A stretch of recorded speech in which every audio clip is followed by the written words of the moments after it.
Hello and welcome back to my garage. Today in the shop the Skoda Fabia is back. We're going to replace a multi-belt. I did the service on the car, but I already made a video about that some years ago, so I'm not going to do that again. But I'm going to change the multi-belt.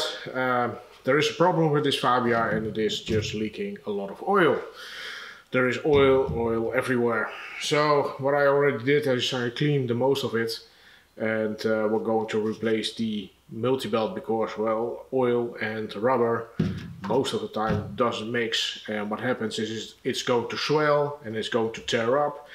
So yeah, we have to replace that one.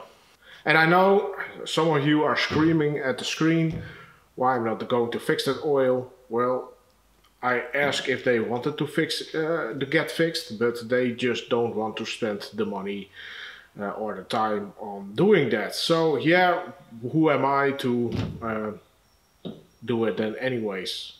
The engine is just not happy. It's just not a well maintained car. The last service it was that oil change from a couple of years ago, and back then the engine was already starting leaking.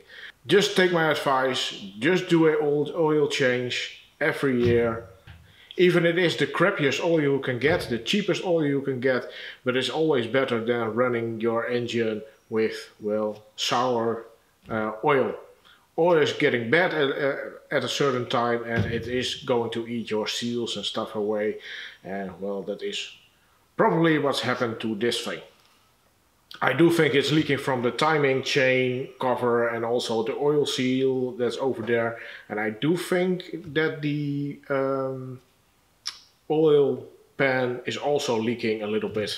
The engine is not really happy anyways, because the chain that's on there also needs to be replaced because it's slapping against the cover. If I already take the cover off, yeah, then I also want to replace that chain because it is just a little bit more work. And well, you only have to pay for the chain and sprockets and stuff like that, but they don't want to. Yeah, then what am I going to do about that? So, but of course I'm going to milk this thing as much as I can, and because that's why we're going to do a multi-belt change. Pulley, and I do have a belt. The parts guy said to me that this was the pulley, but the pulley does look a little bit different, so hopefully it will fit. And be sure if you get a belt that you use a belt with the accessories you have on the car, like AC and stuff like that. So the length can be different, so be sure to look into that. So yeah, let's start working on this oil pit. Well, we have to intention the belt. And this is just a old-fashioned system, just with the alternator. We can, well, tension it. So, just untighten the bolt a little bit.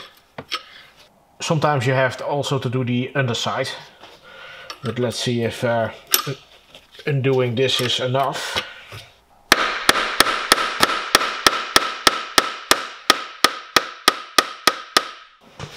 And the one underneath there is a 17. So if you have problems moving the alternator, then just loosen the underside just a little bit. It just has to be loose.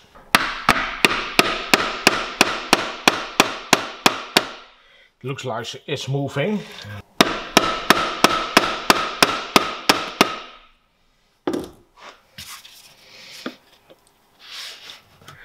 And after that we can just take the thing off. I did check the belt with the old belt with the new belt, and that is looking fine. Next up we have the pulley right here. The pulley I have is a little bit different, so hopefully it will fit. Also, this is a metal pulley and not a plastic one.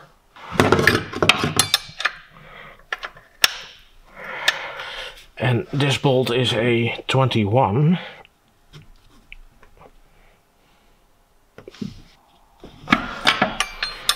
Ooh. It is. That's fascinating. It looks like it's a left-hand thread bolt.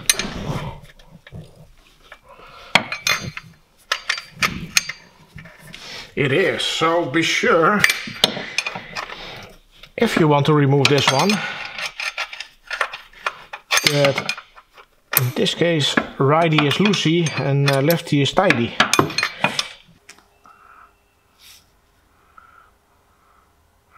And indeed it is left-hand thread.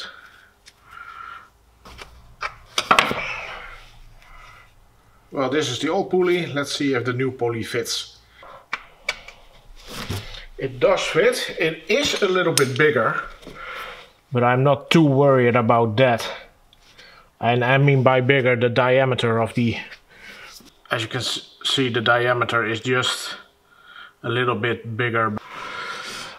I do think I'm going to put back the old one. The reason is, when I'm tightening this one, it is going to buckle up the pulley for some reason. And I'm not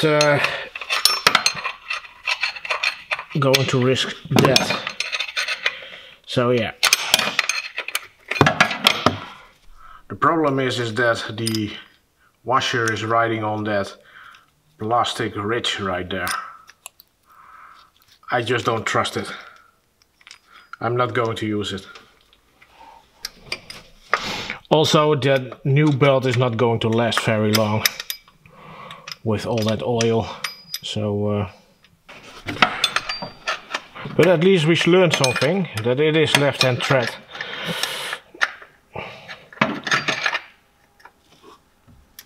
So hopefully it will help someone. Of course we need to route the new belt.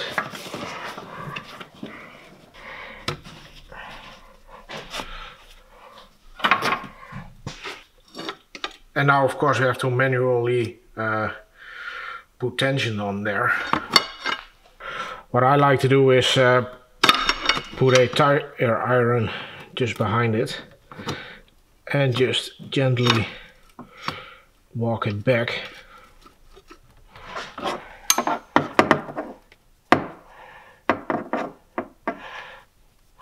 Nice and tight. Don't over tight it. You're better off tightening it in the future a little bit more than over tightening it now, with the chances of well, destroying bearings.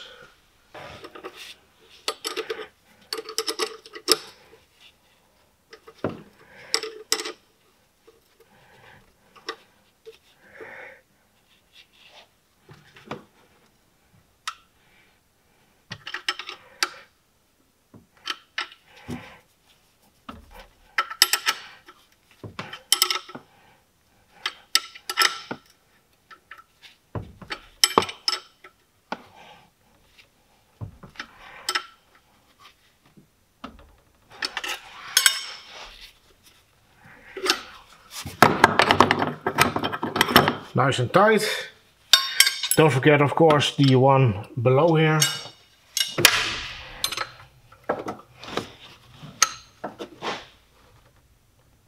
So. And that's it. And there you have it. How to change a multi-belt on a Skoda Fabia. Of course, this engine is in a lot of VAG cars. So, yeah. But as you have seen, this thing is just completely, well, elastic, almost, and absolutely gone.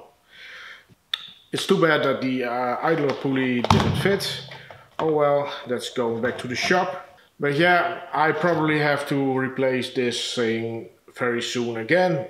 Because, well, the oil leak is still there, of course, if the car didn't, well, die on the road in the meantime.